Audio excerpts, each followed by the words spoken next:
Hey guys, Brian for the PT channel here to talk about how to set up a projector in your house. Now, this is where our projector is set in our house. And by looking at it, you would just think that's a regular wall. There's some speakers there. There's a little setup there.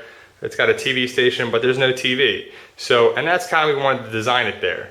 If you had a projector screen or painted on the wall, you couldn't really remove that easily, or you would do damage to the wall or anything there too. So we use it as the wall right now, and you'll see later in the video what it actually looks like. So first and foremost, if you want a projector setup, you got to have a room for it. You can want a projector and all that, you have to have a distance here. Now our projector is there, it's set on this station here. It's about 17 feet from the wall there.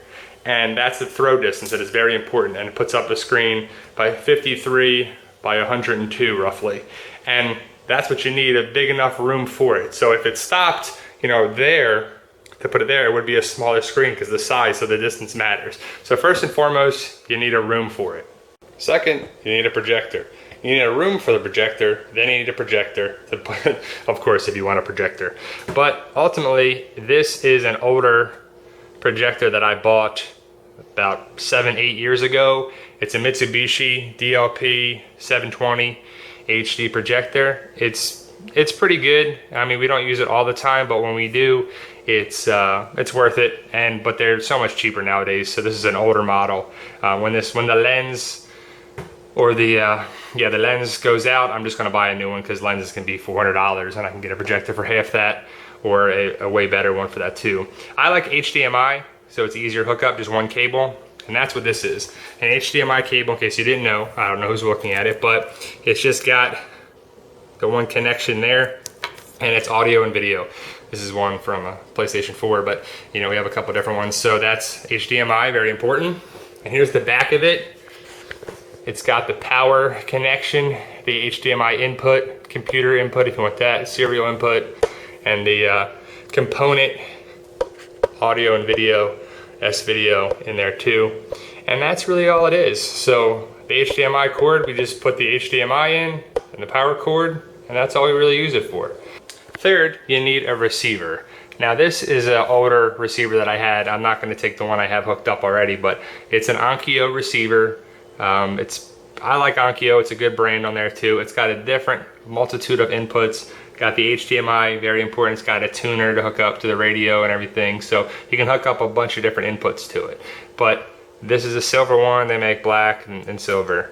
So you wanna take a look at the back, is important because, so these are your speaker hookups. You can get banana clips or clips to put the speaker wire in that and then puts it in there a lot easier, or you can get just put it directly into that, so it's not there. See all the inputs there? You can put multitude of things for the video and audio, the AV cables, audio and visual video, I can't talk, sorry, connections there. But what we do is the HDMI.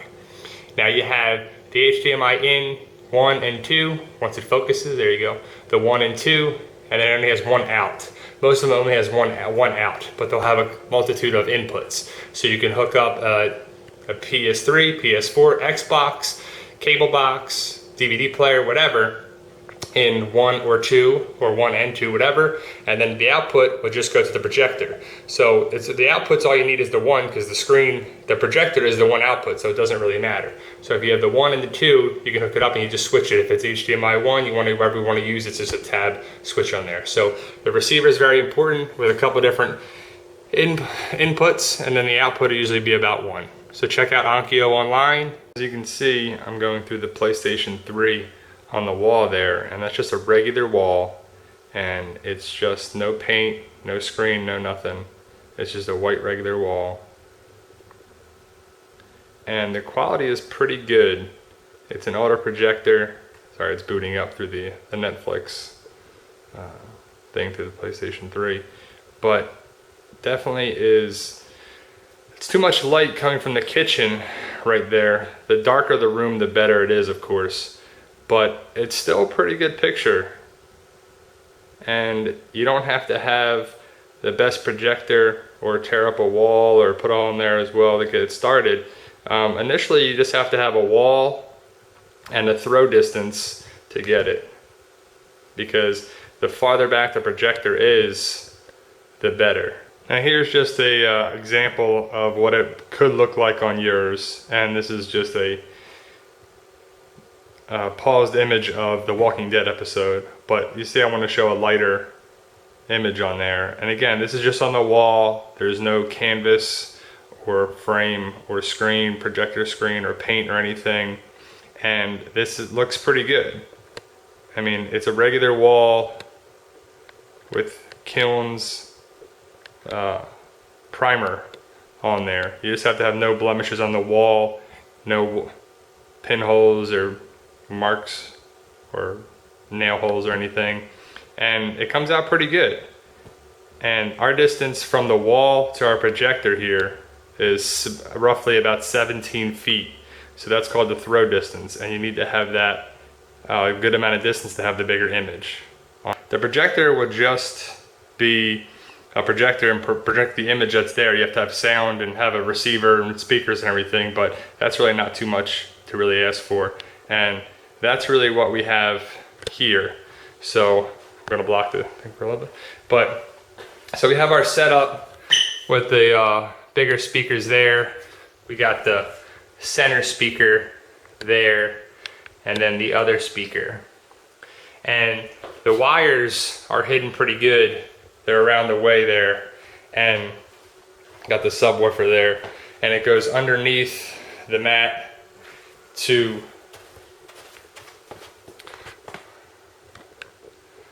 it's really dark for there, but the receiver, which is on the bottom of there, but that's the receiver, and that connects all of it. So the audio and everything goes to the receiver, and then we have the output out to the projector.